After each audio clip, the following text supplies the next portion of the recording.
A little bit different video this time. I wanna go over some arcade things that I'm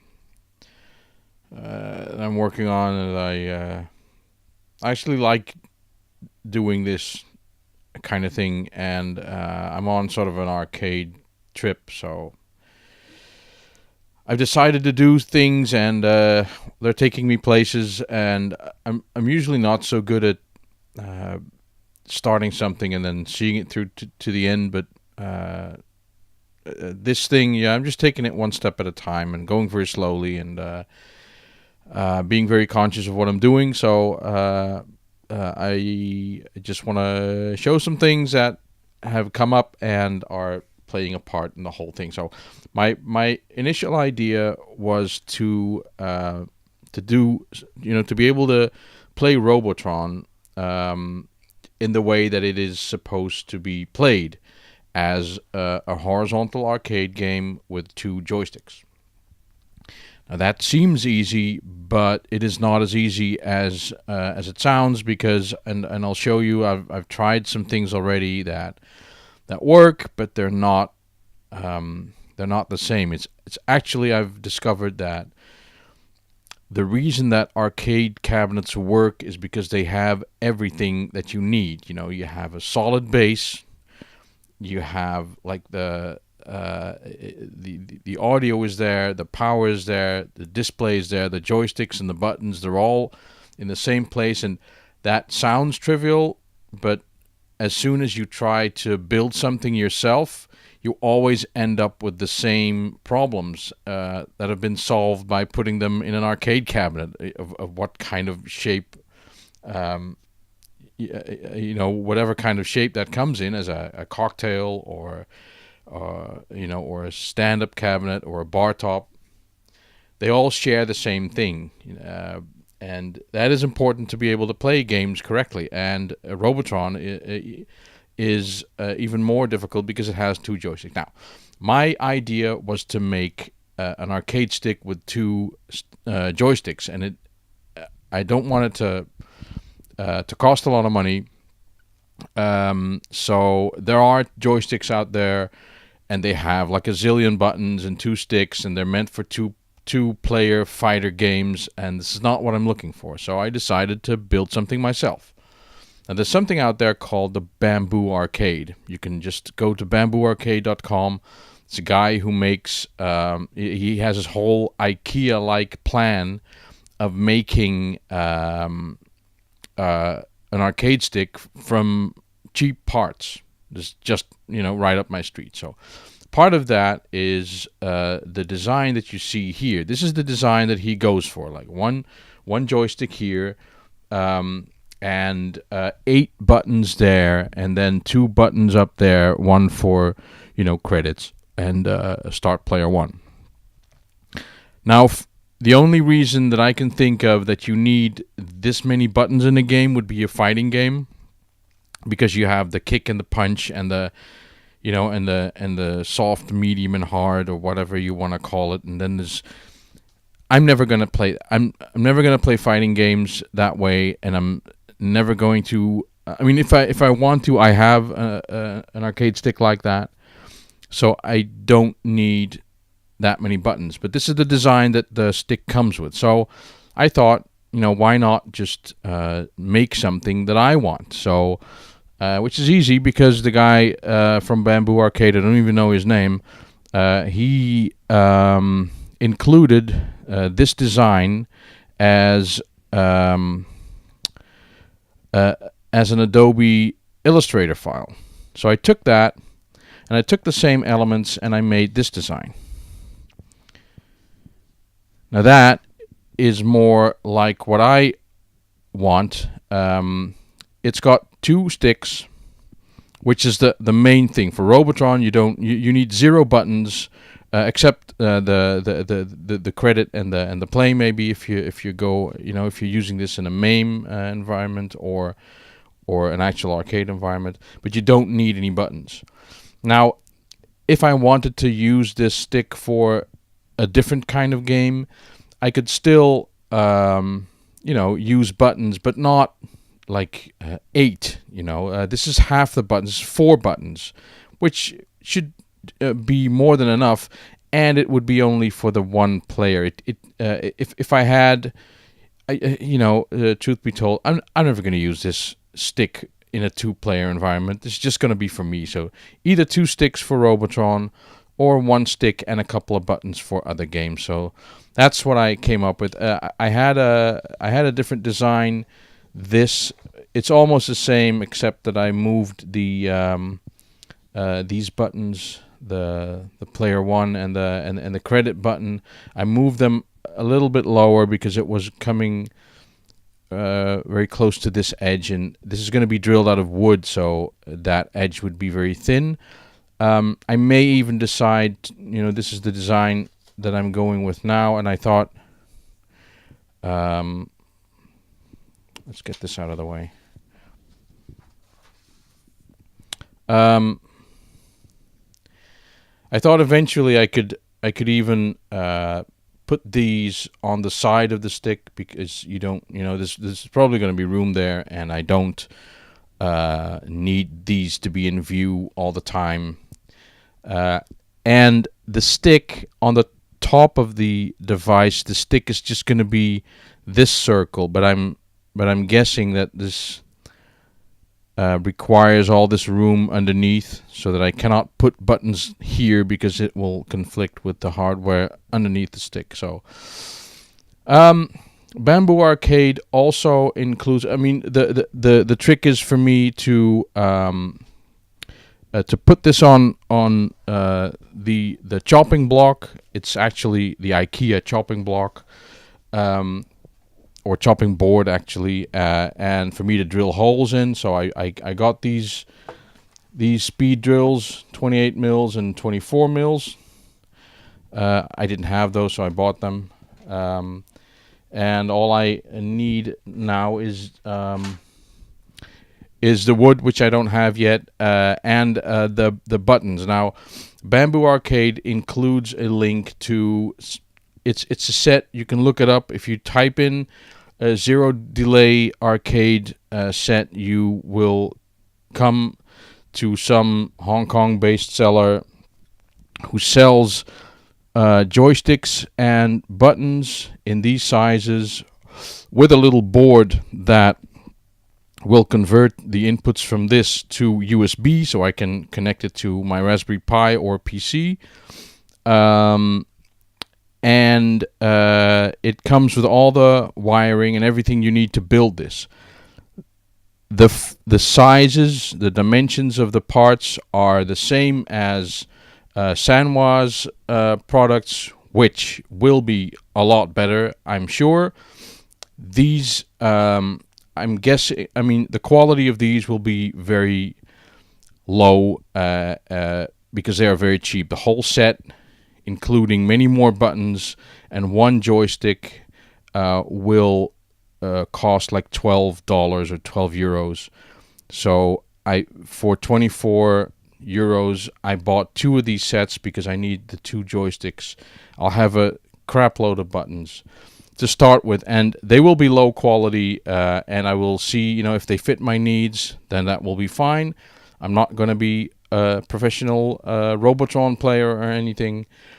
But if I decide that I want to replace the joysticks, I can just buy proper parts. And I've done some of the math on that, and for $50 I can build an entire stick with all the buttons and sticks and wires and everything. And if I wanted proper parts, that would cost me like double at least, if I wanted Sanwa buttons and sticks and everything. So but that's just part 1 of the deal. I've made the design. I'm gonna go with this at least. If I can fit these buttons, I will. If I can't, I'll put them on the side and they can be out of view, no problem. So let's look at another solution that I have now. I'm gonna have to move the camera, so hold on.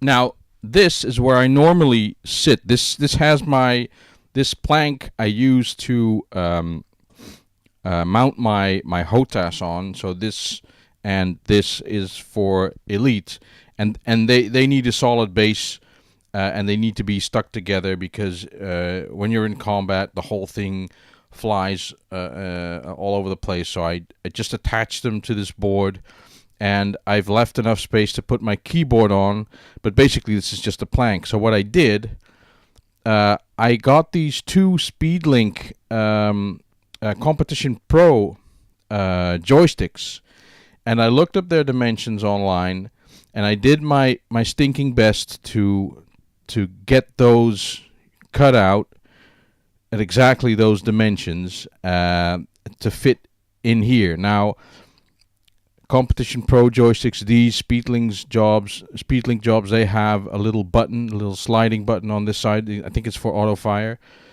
And that required me to take out a little bit more on this side, just like 2 or 3 millimeters on that side as well. The goal was to fit these in here, have a little conduit here so that I can, feed the wires through there. And I can put these joysticks in. They both have USB, so I can connect them to my PC, and I can play Robotron. I'm going to move you up.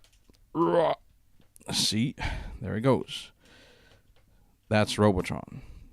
And this is a 2 joystick setup, and that works. I just played it, and it works. This is running on MAME, so I can just have MAME running, and I set up the controls. We're still looking at the screen. Well, you just set up the controls to take these joysticks, and it just works. The thing is, though, that even though I did my stinking best, I have to wedge them with a little piece of paper because the sides of these joysticks, they aren't straight, and if you just have like the smallest bit of room left, when you move these, they'll flip over, and they won't be stable. That's the thing. To get them stable, you'd have to bolt them down somehow, which is what a normal arcade joystick does, of course. They're bolted to whatever surface that you're using them on. So even though I thought, this is going to be an easy solution, I can play Robotron this way, and this works. I just have to use a little bit of paper. But, this isn't what I want. And it's always going to be tricky this way. This is like Bush League. That's the proper word. I've even tried thin strips of wood, and it all doesn't work. It works this way, and I still only get to level 4 on Robotron, so it hasn't improved my chances. I am getting a little bit better at the game, though, and this setup will help me. I can just put these in, wedge a little bit of paper in there, and just have a little play, and I can take them out, put my keyboard back on, and I'm, I thought it was pretty smart, and it kind of works. So, but still, I think I need the joystick. If if I have the joystick ready, I can put that up here, and then connect that to the PC, and I'll be good to go. Now, this last little thing that I wanted to show, and I'm gonna have to move the camera again. So hold on. Right now, what are you looking at? On the left side, there is this arcade cabinet that I have. It's a single-player setup, and it has a 60-in-1 board, arcade board in there that I will show in a minute. It's got a wire coming out. That's this one. That's a VGA cable, and I found a little screen. This is a 19-inch LCD screen. I found it for a tenner at the thrift store. The good thing is that it swivels. I can swivel it around. It was built to do that. So I thought, it doesn't have scan lines, of course, but I thought, kick the camera. If I got, there's also a 19-in-1 arcade board that has 19 games, but they're all horizontal. There's also, I think it's called J-Rock. That is an all Williams, also all horizontal games. The thing is, my arcade cabinets are both vertical setup games. So on the left side here, and the 60-in-1 is also all vertical games. And as you can see, this cabinet, which used to be a Dodgem or something else, I don't know. It's got all kinds of artwork on it. This has two joysticks. So what could be simpler than getting like a Raspberry Pi in here and connect up these with an iPac or some device that will convert this input to USB, and then have it in there. But then the screen would be a problem. I'd have to replace it with something like this, because this is also a vertical screen, and every option that I think of has downsides, and I could convert this into a horizontal system, but then I could only play horizontal games on this, and I don't even know if the screen that is in here will actually fit if I just turn it. I haven't tried that actually, but this thing will give me the ability to, if I built my joystick and got one of these 19-in-1 boards and made my joystick so that I could make JAMA connections to that, I could use this screen and a power supply to make a sort of a real Robotron thing. So I just wanted to show this. I just thought it was cool that I found this screen that I can make either horizontal and vertical. The reason why this screen is flashing now is because the 16-in-1 board is also connected through the JAMA connection to the display. And in order to make this work, I have to make the board produce VGA instead of CGA over there, in a different refresh rate. So, but this actually works pretty well. So this was another option that I was thinking of. Get the 19-in-1 board, and then use this and use the 19-in-1 board to get some sort of setup that I can use with my own arcade stick. Well, that was just a small update. Stay tuned for more. I'm gonna get more stuff in. I've ordered the sticks and the buttons. I just have to get the wood and get cutting. So I'll make videos and all of that, and I'll see you later. Bye bye.